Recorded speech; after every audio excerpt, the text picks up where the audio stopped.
Hello दोस्तों, स्वागत है आप सभी का एक और नई वीडियो में। आज की इस वीडियो में मैं आप लोग को बताने वाला हूं कि प्लेयर किस तरह से बनाएंगे अपने multiplayer first person shooter game के लिए। इस वीडियो में जो जो मैंने बताया उसमें से मैक्सिमम चीज़ें मैंने अपने थर्ड पर्सन कंट्रोल वाले वीडियो के अंदर बता दी है, लेकिन फिर भी मैं आप लोग को एक एक चीज़ें बता के चलूँगा। ऑब्वियसली मैं आपको उतनी डिटेल में नहीं बताऊँगा जितना मैंने उस वीडियो में बताया था, लेकिन फिर भी आप लोग को एक आइडिया लग जाएगा हर चीज़ का। तो मैं यहाँ पे शुरुआत करने वाला हूँ अपने प्लेयर की एक अलग सीन बनाने से। इस सीन का मेन नोड रहने वाला है कैरेक्टर बॉडी 3D। एंड अगर आप लोग को ना पता हो तो मैं आप लोग को बता दूँ कि जितनी भी बॉडीज़ होती है ना गोडॉट के अंदर, character body 3D, rigid body 3D, static body 3D and even area 3D। तो उसमें क्या होता है कि आप लोग को ना एक कोलिजन शेप भी उसमें देना होता है। अगर आप लोग चाहते हो कि वो चीज़ आपको दिखे तो आप लोग उसमें फिर मैश भी ऐड कर सकते हो, बट जो मैंडेटरी चीज़ यहाँ पे आती है वो है कोलिजन शेप 3D, तो आपको देना ही है। तो चलो इस बात को ध्यान में रखते हुए मैं यहाँ पे इसके अंदर कोलिजन शेप 3D भी ऐड कर देता हूँ और एक मैश भी ऐड कर देता हूँ ताकि अपने को प्लेयर दिखे। अब ना मैं कोलिजन शेप और मैश पे दोनों पे कैप्सूल शेप लगा देता हूँ, बिकॉज हमारा जो प्लेयर है वो एक कैप्सूल रहने वाला है। साथ ही मैं यहाँ पे एक चीज़ ट्राई करके भी देखना चाहता हूँ, जो कि है इस कैप्सूल का साइज़। अब इसका साइज़ मैं यहाँ पे फ़िलहाल छोटा कर रहा हूँ, और जब मैं मैप के अंदर इसे रखूँगा प्लेयर को, तब वहाँ पे मुझे बाकी ऑब्जेक्ट्स के मतलब उनको देखते हुए इसका रेफरेंस मिल जाएगा कि मुझे इसका साइज़ कितना रखना चाहिए। तो अगर कम ज़्यादा हुआ तो हम बाद में सेट कर लेंगे। तो यहाँ तक हमारे प्लेयर की बॉडी बन चुकी है। अब मैं क्या करूँगा, इस सीन को सेव कर दूँगा। चलो एक बार इस प्लेयर को मेन वाली सीन के अंदर ऐड करके देखते हैं कि इसका साइज़ कैसा आ रहा है। अगर इसका साइज़ बाकी ऑब्जेक्ट के कंपैरिजन में अगर छोटा रहा तो मैं इसे थोड़ा बड़ा कर दूंगा, और अगर बड़ा रहा तो थोड़ा छोटा कर दूंगा। तो इसका साइज़ ना थोड़ा सा छोटा था बाकी ऑब्जेक्ट के कंपैरिजन में, तो मैंने क्या किया, जो इसकी बाय डिफ़ॉल्ट हाइट और रेडियस थी ना कैप्सूल की, वो मैंने फिर से वही सेट कर दी। चलो अब प्लेयर के ऊपर स्क्रिप्ट अटैच करके इसको थोड़ी सी मूवमेंट देते हैं। स्क्रिप्ट अटैच करने के लिए आपको एक बार प्लेयर के मेन नोड के ऊपर एक बार क्लिक करना है, एंड इस आइकन पे क्लिक करते ही एक चीज़ आप यहाँ पे इंश्योर करना कि ये जो टेम्पलेट है स्क्रिप्ट का वो यहाँ पे कैरेक्टर बॉडी 3D का ही आए।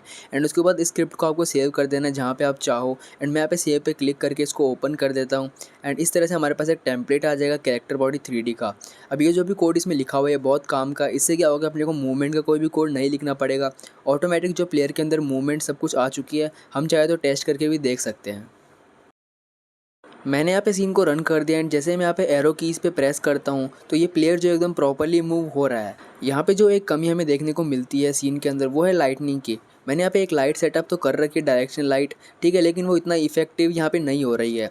अगर ऐसा है तो हमें यहाँ पे बहुत सारे लाइट्स ऐड करनी होंगी अलग अलग डायरेक्शन से, लेकिन उससे बेहतर मैं यहाँ पे HDRI को ऐड करना समझूंगा, क्योंकि उसके अंदर हमें कोई भी लाइट नहीं लगानी होती। बल्कि क्या होता है, जो HDRI जो भी इमेज होती है ना, एक इमेज ऐसे आप मान सकते हो कि वो ना एक इमेज होती है जिसके अंदर कि जो कि आपके गेम के अंदर ना लाइटनिंग भर देती है, जैसे कि रियल वर्ल्ड के अंदर होता है ना। वैसे HDRI की तरफ बढ़ने से पहले मुझे लगता है कि हमें प्लेयर को कंप्लीट कर लेना चाहिए, इसको अधूरा नहीं छोड़ना चाहिए। तो अब मैं क्या करूँगा, यहाँ पे प्लेयर के अंदर एक कैमरा ऐड करूँगा, जो कि बाय डिफ़ॉल्ट जो भी प्लेयर खेलेगा ना उसको यही कैमरा से मतलब व्यू मिलेगा।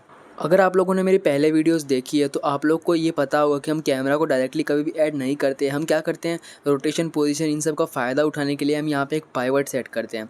अब पाइवट ना काफ़ी तरह से बेनिफिशियल हो सकता है। पाइवट्स देने का ना एक फ़ायदा ये होता है कि आप लोग को ना कैमरा को रोटेशन देने के लिए ना आपको कैलकुलेशन की तरफ नहीं जाना पड़ेगा। इसीलिए ना मैंने यहाँ पे पाइवट के अंदर एक कैमरा को भी ऐड कर दिया है। अब आप लोग में से कुछ लोग सोचोगे कि यहाँ पे स्प्रिंग आर्म का यूज़ क्यों नहीं किया, तो ये ना एक्चुअली में एक फर्स्ट पर्सन का कैमरा है, तो हमें यहाँ पे स्प्रिंग आर्म की ज़रूरत नहीं पड़ेगी। अब इस कैमरा को ना आपको एक अच्छी पोजीशन पे रखना है जहाँ से ऐसा लगे कि प्लेयर का ना सिर है। तो इसके लिए मैं क्या करूँगा, ये पूरे कैमरा पाइवट को खिसका के ऊपर की साइड में ला दूंगा। तो अब ना ये कैमरा सही लग रहा है, एक बार चलो इसे टेस्ट करके देखते हैं।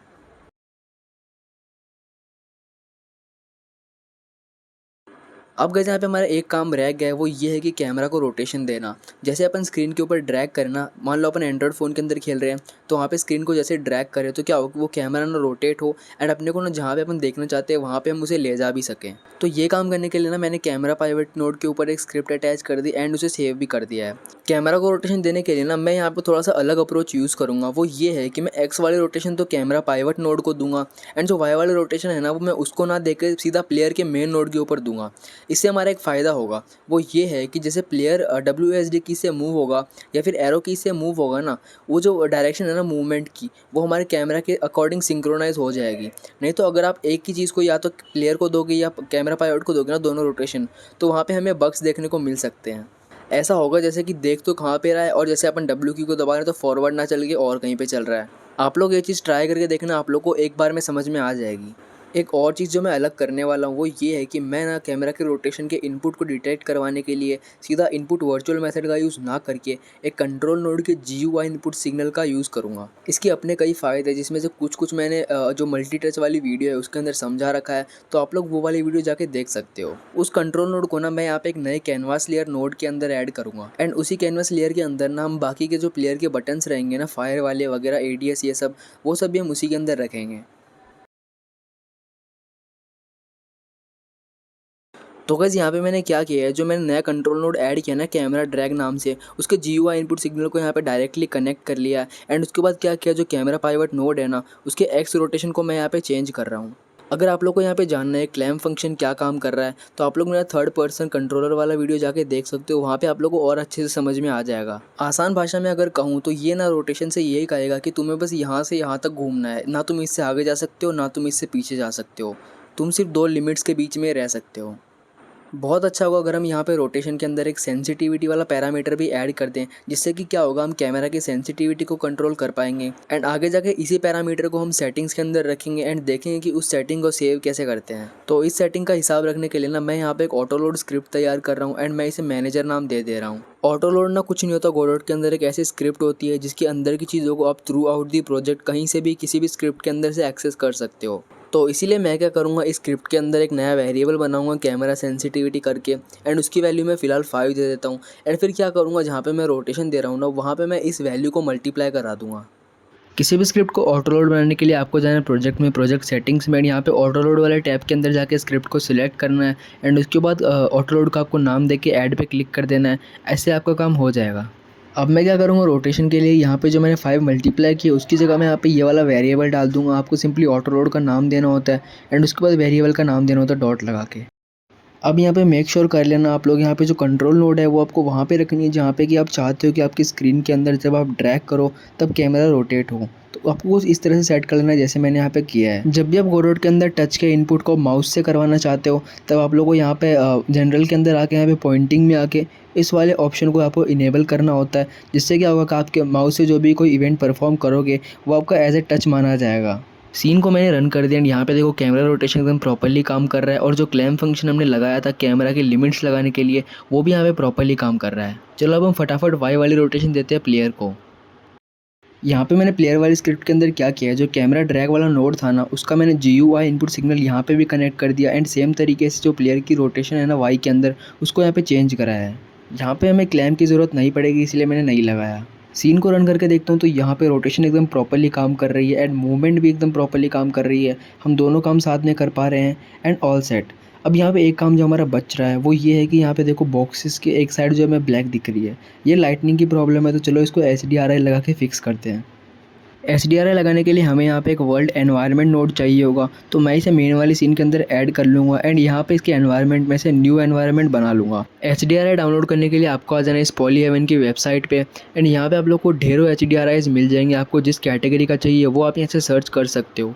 मुझे चाहिए सिर्फ स्काई का, तो मैं स्काई सर्च करूँगा एंड यहाँ पे एक अच्छी सी HDRI को पिकअप करके उसे डाउनलोड कर लूँगा। डाउनलोड करने के लिए आपको क्या करना है, उस HDRI इमेज पे एक बार क्लिक करना है एंड उसके बाद यहाँ पे ना आपको इसके अंदर आके दूसरे वेब पेज पे आके यहाँ पे क्वालिटी को सिलेक्ट करना है, ठीक है, और .HDR फॉर्मेट में इसको डाउनलोड करना है। अगर आपके पीसी में अच्छे स्पेक्स से अच्छा ग्राफिक कार्ड है तो आप लोग ज़्यादा हायर क्वालिटी भी यहाँ से डाउनलोड कर सकते हो। फिर आपको क्लिक करना है यहाँ पे डाउनलोड के ऊपर एंड आपकी जो HDR फाइल है वो यहाँ से डाउनलोड होने लग जाएगी। डाउनलोड होने के बाद आपको क्या करना है, इस HDR फाइल को गोडॉट के प्रोजेक्ट वाले फोल्डर के अंदर पेस्ट करना है।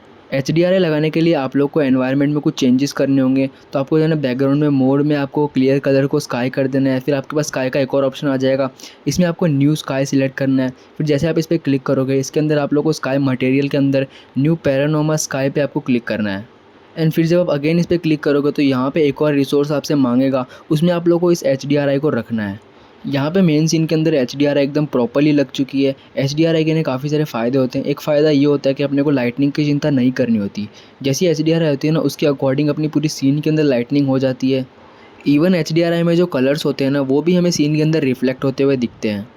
तो बस फ्रेंड्स, ये वीडियो यहीं तक। आप लोग को ये वीडियो कैसा लगा, इसमें क्या क्या आपको सीखने को मिला? अगर आपके माइंड में कोई भी डाउट हो इस वीडियो से रिलेटेड तो आप लोग वो कमेंट सेक्शन में पूछ सकते हो। मैं रिप्लाई करने की पूरी कोशिश करूँगा एंड वीडियो को लाइक कर दो, चैनल को सब्सक्राइब कर लो। मिलता हूँ नेक्स्ट वीडियो में, बाय।